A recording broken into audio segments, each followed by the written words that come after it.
ప్రభునందు ప్రియమైన దేవుని సంఘానికి ప్రభు యొక్క నామంలో మీకు అందరికీ శుభాలు తెలియజేసుకుంటూ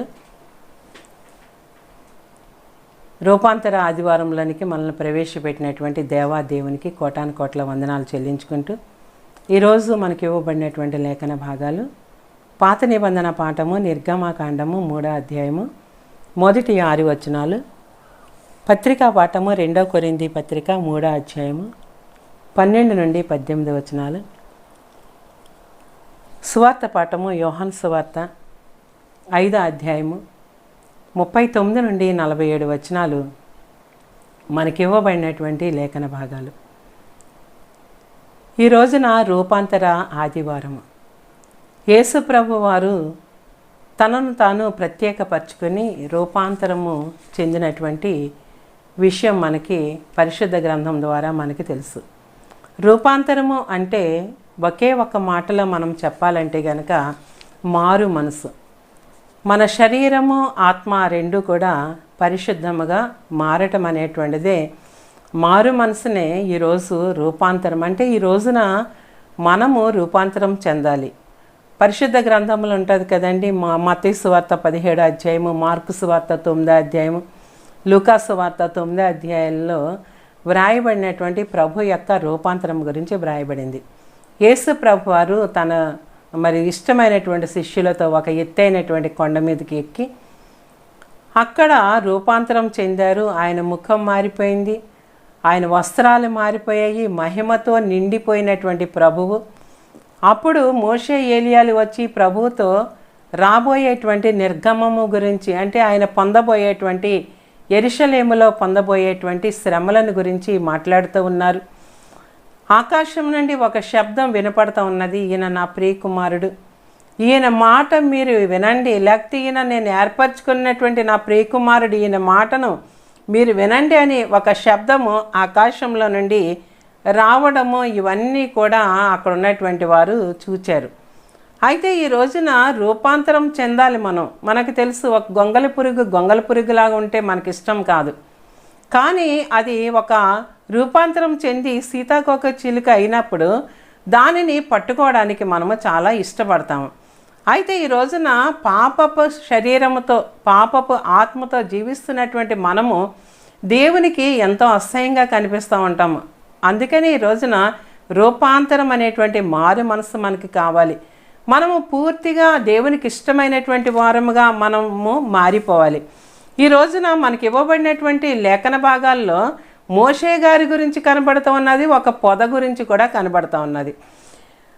నిర్గమాకాండము 3వ అధ్యాయము మొదటి 2 వచనాలు. మోషే మిద్యాను యాజకుడైన యిత్రో అని తన మామ మందను మేపుచు ఆ మందను అరణ్యం అవతలకు తోలుకొని దేవుని పర్వతమైన హోరేబుకు వచ్చెను.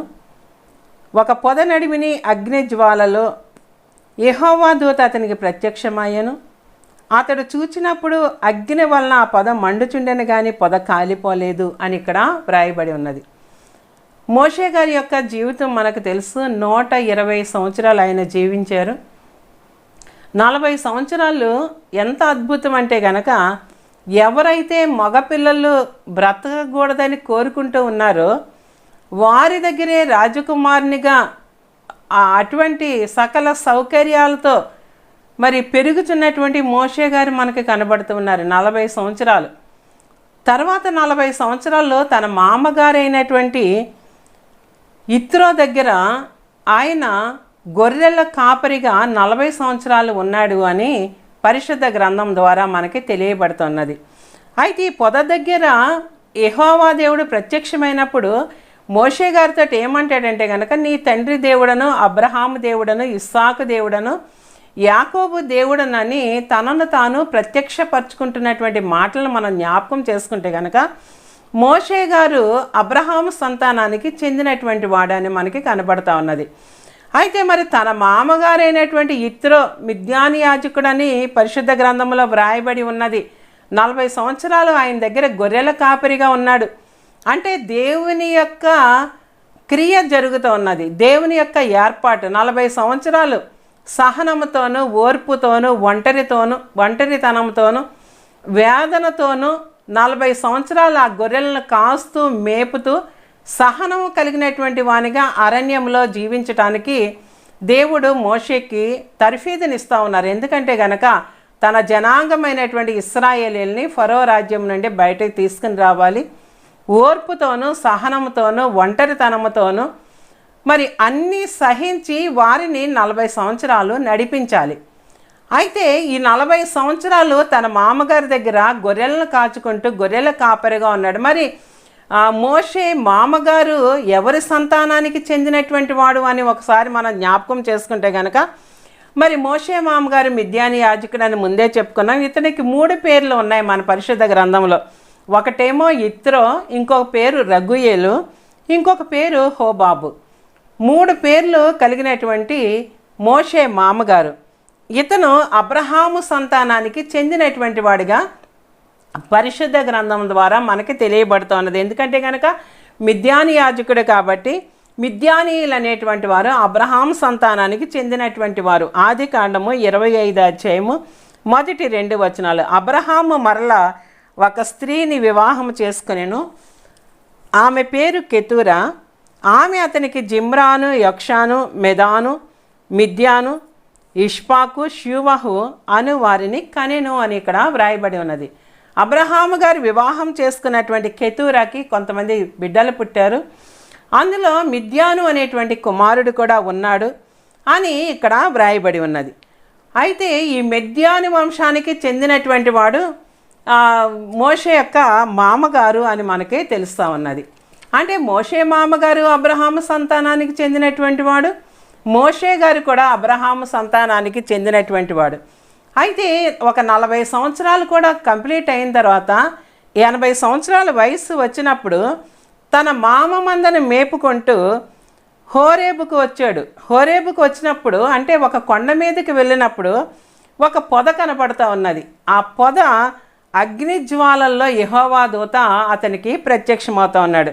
అయితే ఇక్కడ ఎలా కనబడుతూ ఉన్నదంటే కనుక అగ్ని వలన పొద మండుచూ ఉన్నది కానీ పొద కాలిపోవట్లేదు. ఏంటంటే కనుక ఒకవేళ ఒక చెట్టుని మనం చూసామనుకోండి, అది మంటలు వస్తే కనుక ఆ చెట్టు కాలిపోతుంది, అది నల్లగా అయిపోతుంది, అది మసి అయిపోయి మనకి కనిపిస్తూ ఉంటుంది. కానీ ఇక్కడ దేవుని యొక్క ప్రత్యక్షత ఆ పొదలో ఎలా కనపడుతుందంటే కనుక ఆ పొద మండుచూ ఉన్నది. ఆ పొదలో నుంచి మంటలు వస్తూ ఉన్నాయి కానీ పొద ఏమాత్రం కూడా కాలిపోవట్లేదు. ఈ పొద గురించి మనం జ్ఞాపకం చేసుకుంటే కనుక ఆది కాండము 3వ అధ్యాయము 18వ వచనంలో మరి శపించబడినటువంటి ముండ్ల తుప్పలు గచ్చ పొదల గురించి మనకి వ్రాయబడి ఉన్నది.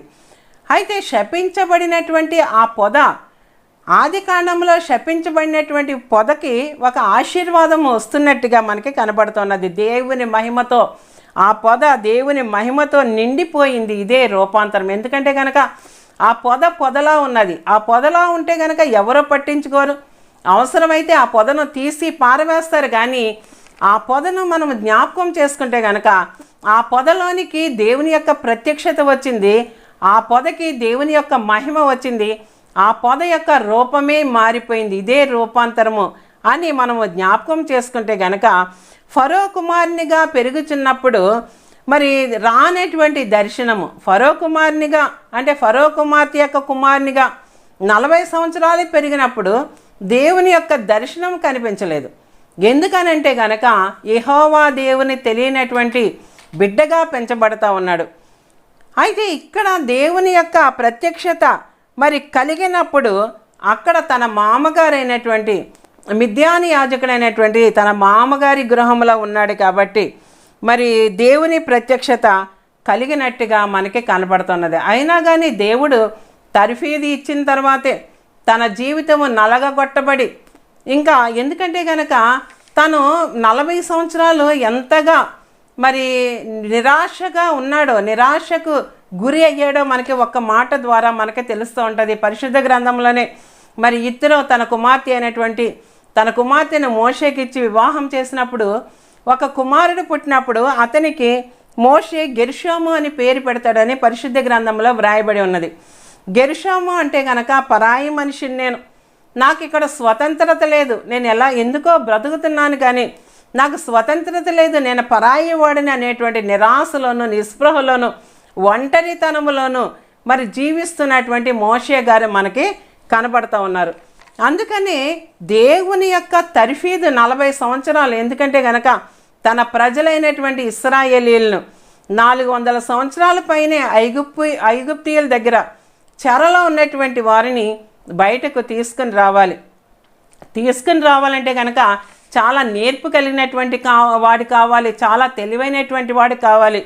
మోషే గారు ఈజిప్ట్లో ఉన్నటువంటి పాండిత్యాన్ని అంతటినీ సంపాదించాడు అని పరిశుద్ధ గ్రంథములో వ్రాయబడి ఉన్నది. చూడండి, అపోస్తుల కార్యాల గ్రంథము 7వ అధ్యాయము 22వ వచనం. మోషే ఐగుప్తీయుల సకల విద్యలను అభ్యసించి మాటల యందును కార్యముల యందును ప్రవీణుడై ఉండెను అని ఇక్కడ వ్రాయబడి ఉన్నది. చూడండి, సకల విద్యలను అభ్యసించాడంటండి, మాటల యందు కార్యాల యందు ప్రవీణుడు అంటండి. మాట ఇచ్చాడంటే కనుక మాట ప్రకారం చేయడానికి ఎంతైనా కష్టపడేవాడు అంటండి. ఒక కార్యం చేయాలంటే కనుక ఎంత కష్టమైనా కానీ ఆ కార్యాన్ని నెరవేర్చేటువంటి వాడు అని మనకి ఇక్కడ వ్రాయబడింది. మోషేలో ఉన్నటువంటి ఒకే ఒక బలహీనత ఏంటంటే కనుక తన జాతి పట్ల చాలా ప్రేమ కలిగినటువంటి వాడు. అందుకనే ఫరో కుమార్తె యొక్క కుమారునిగా పెరుగుతున్నప్పుడు తన హెబ్రీ సంతానానికి చెందినటువంటి వాడని తెలిసి తన జనాన్ని చూడడానికి వెళ్ళినప్పుడు అక్కడ ఒక ఐగుప్తీయుడు తన జనాంగమైనటువంటి హెబ్రీని కొడుతూ ఉండగా చూచి ఆ ఐగుప్తీయుని చంపి ఇసుకలో కప్పిపెట్టి అది తర్వాత వారికి తెలిసిపోయిందని చెప్పి పారిపోయినటువంటి వాడు మోషే గారు. అప్పుడే తన మామగారి దగ్గరికి వెళ్ళి 40 సంవత్సరాలు అక్కడ ఉన్నాడని మనకి తెలుస్తున్నది. అందుకని ఒంటరితనము, దీనదశ, కష్టాలు ఇవన్నీ నేర్చుకున్న తర్వాత ఈ 40 సంవత్సరాల తర్వాత 80 సంవత్సరాలు ఆయన జీవితంలోనికి వచ్చిన తర్వాత దేవుడు తన అద్భుతమైనటువంటి పరిచర్యకు మోషే గారిని పిలుచుకుంటూ ఉన్నట్టుగా మనకి కనిపిస్తూ ఉన్నది. హెబ్రీ పత్రిక 11వ అధ్యాయము 24 నుంచి 27 వచనాలు. మోషే పెద్దవాడైనప్పుడు విశ్వాసమును బట్టి ఐగుప్తు ధనము కంటే క్రీస్తు విషయమైన నింద గొప్ప భాగ్యమని ఎంచుకొని అల్పకాలము పాపభోగము అనుభవించడం కంటే దేవుని ప్రజలతో శ్రమ అనుభవించడం మేలని యోచించి ఫరో కుమార్తె యొక్క కుమారుణ్ణి అనిపించుకుంటకు ఒప్పుకొనలేదు. ఎలయనగా అతడు ప్రతిఫలముగా కలుగబో బహుమానమందు దృష్టి ఉంచెను అని ఇక్కడ వ్రాయబడింది. 40 సంవత్సరాల వయసులో మోషే గారికి ఈజిప్ట్ వైభవం కావాలా, దేవుడు కావాలా అనే నిర్ణయం తీసుకోవాల్సి వచ్చింది. ఈజిప్ట్ కావాలనుకుంటే కనుక ఆ ఫరో మహారాజు అంతఃపురంలో అన్ని భోగభాగ్యాలు, వైభవము, అధికారము, సుఖము అన్నీ కూడా అనుభవించేటువంటి వాడు. దేవుడే కావాలనుకుంటే గనక ఈ హెబ్రీయులతో కలిసిపోయి బానిసగా ప్రజలతో అష్టకష్టాలు అనుభవించవలసినటువంటి పరిస్థితి. అయితే మోషే గారు భావించింది ఏంటంటే కనుక అదృశ్యంగా ఉన్నటువంటిది మనకి కంటికి కనిపించినటువంటి ఆశీర్వాదం అది ఎప్పుడు వస్తుంది? మనకి కంటికి కనిపించినటువంటి ఆశీర్వాదము మనం చనిపోయిన తర్వాత మనకు దొరుకుతుంది. అదే పరలోక రాజ్య వారసత్వం. దానినే కావాలనుకున్నాడు. కంటికి కనిపించినటువంటి దేవుని యొక్క రాజ్య వారసత్వమే నాకు కావాలి, కానీ కొద్ది కాలము అనుభవించేటువంటి సుఖభోగాలు నాకు అవసరం లేదు అని అనుకున్నాడు. అలాగే మరి పౌలు గారు కూడా అనుకున్నారు. చూడండి, ఫిలిప్పీ పత్రిక 3వ అధ్యాయము మరి 7-8 వచనాలు. అయినను ఏవేవి నాకు లాభకరములై ఉండునో వాటిని క్రీస్తు నిమిత్తము నష్టంగా ఎంచుకుంటుని నిశ్చయముగా నా ప్రభు అయిన యేసుక్రీస్తుని గుర్చిన అతి శ్రేష్టమైన జ్ఞానమును నిమిత్తము సమస్తమును నష్టముగా ఎంచుకొంచున్నాను అని ఇక్కడ వ్రాయబడి ఉన్నది. మరి పౌలు గారు దమస్కు మార్గంలోనే దేవుని జ్ఞానంతో నింపబడినటువంటి వాడు. అందుకనే అప్పటి వరకు కూడా దమస్కు మార్గంలో ప్రభు ప్రత్యక్షం అవ్వక ముందు పౌలు గారి యొక్క కేంద్రం ఏంటంటే కనుక నేను అనేటువంటిది. తర్వాత దేవుడు ప్రత్యక్షమైన తర్వాత ఆయన కేంద్రం ఏంటంటే కనుక దేవుడే. చూడండి, ఇక్కడ కూడా పౌలు గారు ఆ దమస్క మార్గంలో ఆయన రూపాంతరం చెందినటువంటి వాడిగా మనకి కనిపిస్తున్నది. అందుకని మరి మోషే గారు గొర్రెల కాపరిగా దేవుడు చేయడానికి ఒక పెద్ద ప్రణాళిక వ్రాయబడి ఉన్నది. ఎందుకంటే కనుక తన ప్రజలను నడిపించడానికి తగినటువంటి వాడు అని అనుకున్నాడు. ఆ పొద మండుచున్నది కానీ అది కాలిపోవట్లేదు అని ఆశ్చర్యంగా దాన్ని చూడడానికి వచ్చినప్పుడు దేవుడు ఏమంటున్నాడంటే గనక చూడండి, నిర్గమకాండం 3:4-5 దానిని చూచుటకు అతడు ఆ తట్టు వచ్చుట యెహోవా చూచెను. దేవుడు ఆ పొద నడుము నుండి మోషే మోషే అని అతన్ని పిలిచెను. అందుకు అతడు చిత్తం ప్రభు అనెను. అందుకు ఆయన దగ్గరికి రావద్దు, నీ పాదముల నుండి నీ చెప్పులు విడవము, నీవు నిలిచి ఉన్న స్థలము పరిశుద్ధ ప్రదేశము అనెను. అంటే పరిశుద్ధ స్థలంలోనికి రావడానికి పరిశుద్ధ ప్రవర్తన కలిగి ఉండాలి. మోషేను చెప్పులు విడవమంటే గనక రూపాంతరం చెందాలి అని దేవుడు చెప్తా ఉన్నాడు. ఎందుకంటే గనక పాత స్వభావము మోషే గారిలో ఉండిపోయింది. మోషే గారు చేసినటువంటి మరి ఒక పాపము ఆయనలో ఉండిపోయింది. ఏంటంటే కనుక మొట్టమొదటిది ద్వేషం ఉండిపోయింది. నిర్గమకాండము 2:11-12 ఆ దినములలో మోషే పెద్దవాడే తన జనుల యొద్దకు పోయి వారి భారములను చూచెను. అప్పుడు అతడు తన జనులలో ఒక హెబ్రీని ఒక ఐగుప్తీయుడు కొట్టగా చూచెను. అతడు ఇటు అటు తిరిగి చూచి ఎవడనూ లేకపోగా ఆ ఐగుప్తీయుని చంపి ఇసుకలో వానికి కప్పిపెట్టెను అని వ్రాయబడి ఉన్నది. అంటే అన్యాయాన్ని సహించలేక నరహత్య చేసినటువంటి వాడు, నరహత్య చేసినటువంటి దోషము ఇంకా మోషే గారిలో ఉండిపోయింది. మోషే గారు ఇంకా రూపాంతరం చెందలేదు. ఆయన రూపాంతరం చెందడానికే దేవుడు ఆ పొదలో మరి ప్రత్యక్షమైనట్టుగా మనకి కనబడుతూ ఉన్నది. అయితే దేవుడు సమాధానానికి కర్త కానీ అల్లరికి కర్త ఏమాత్రము కానే కాడు అని మన పరిశుద్ధ గ్రంథం ద్వారా తెలియబడుతున్నది. ఎందుకంటే కనుక ఎటువంటి అన్యాయమైనా కానీ అదే ఆయనే చూసుకుంటాడు. యుద్ధము చేసేటువంటి వాడు ఆయనే. అన్యాయముగా మరి చెప్పి ఆయన చక్కదిద్దగలిగినటువంటి శక్తిమంతుడు ఆయనే. కాబట్టి ఈయన చేసినటువంటిది మరి నరహత్యగా కనబడుతూ ఉన్నది. 1 యోహాను పత్రిక 3:10 క్రింది భాగంలో తన సహోదరుని ప్రేమింపన ప్రతివాడును దేవుని సంబంధులు కారు అని ఇక్కడ వ్రాయబడి ఉంది. అయితే అక్కడ సమాధానపరచవచ్చు, అక్కడ ఐగుప్తీని అక్కడ హెబ్రీని సమాధానపరచవచ్చు. కానీ హెబ్రీ పక్షముగా అక్కడ ఐగుప్తీని చంపినటువంటి వాడు కాబట్టి మరి ఆ దోషము ఆయనలో ఉండిపోయింది అని ఇక్కడ మనకి తెలుస్తూ ఉన్నది. తర్వాత రెండవది ఏంటంటే గనక హెబ్రీయుడు అనేటువంటి అహంకారము కూడా మోషే గారిలో ఉండిపోయింది. అందుకే కదా నేను హెబ్రీయుడి మీదకి ఒక ఐగుప్తీయుడు వచ్చాడు గొడవకనే కదా ఐగుప్తీయుడిని చంపాడు. అందుకని హెబ్రీయుడు అనేటువంటి గర్వము అహంకారము కూడా ఆయనలో ఉన్నది. అవి కూడా పోవాలి. అందుకనే దేవుడు ఏమంటాడంటే గనక నీ చెప్పులు విడిచిపెట్టు అని చెప్తా ఉన్నాడు. కానీ విడిచిపెట్టవలసింది ఏంటంటే కనుక పాత స్వభావం మోషేలో ఉండేటువంటి పాత స్వభావాన్ని మరి విడిచిపెట్టాలి. పొద దగ్గర మోషే రూపాంతరం చెందాడు.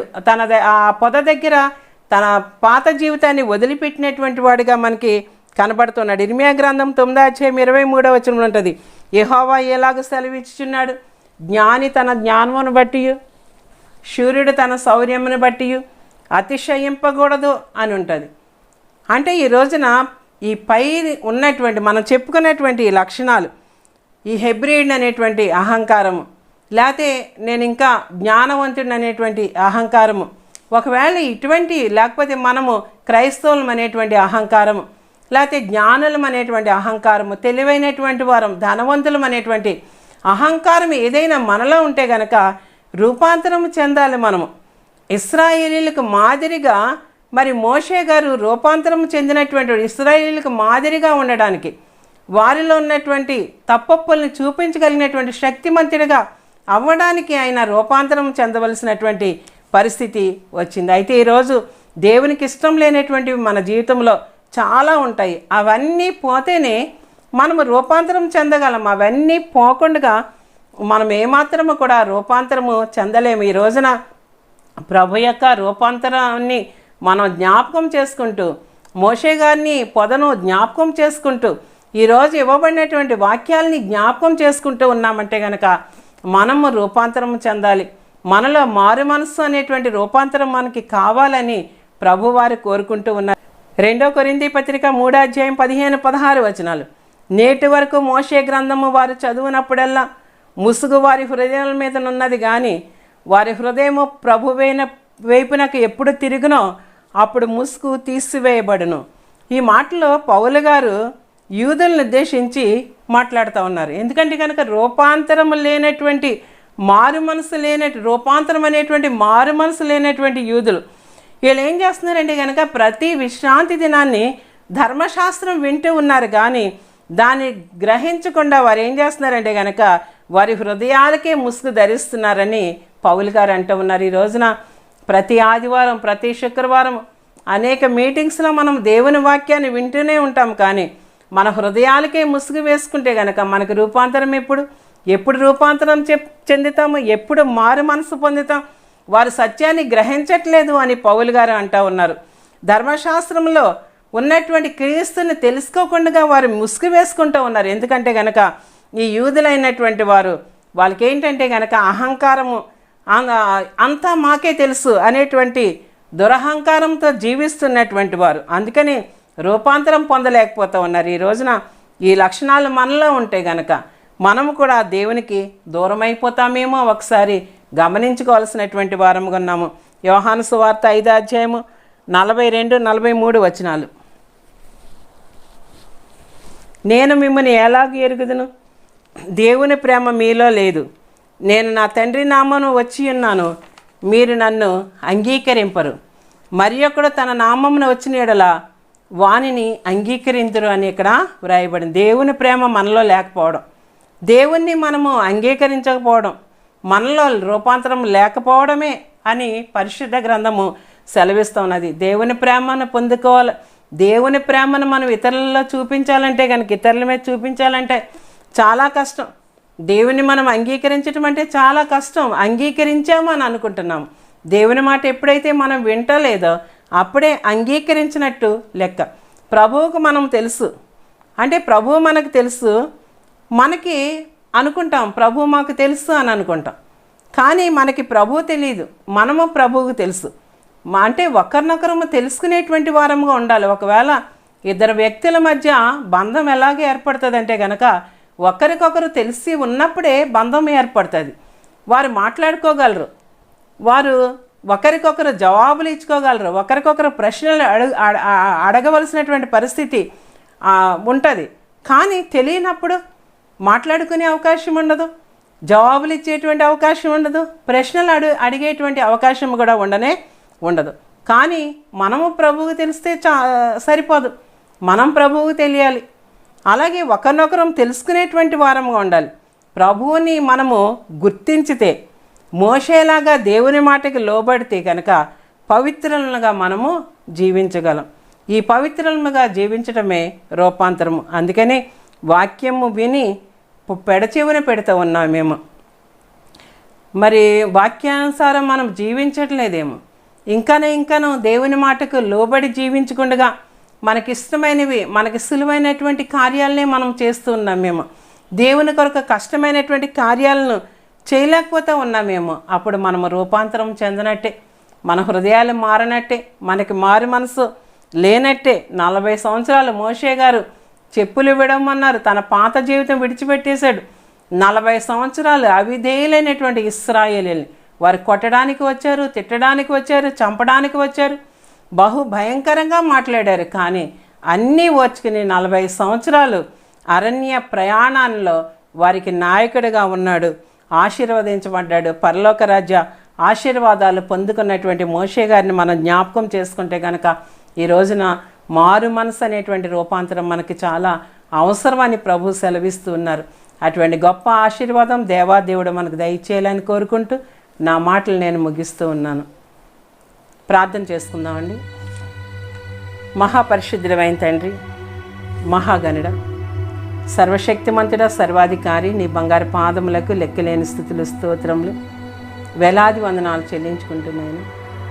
రూపాంతర ఆదివారంలో ప్రభ మీరు మమ్మల్ని ప్రవేశపెట్టిన విధానాన్ని బట్టి నీకు కోటాను వందనాలు.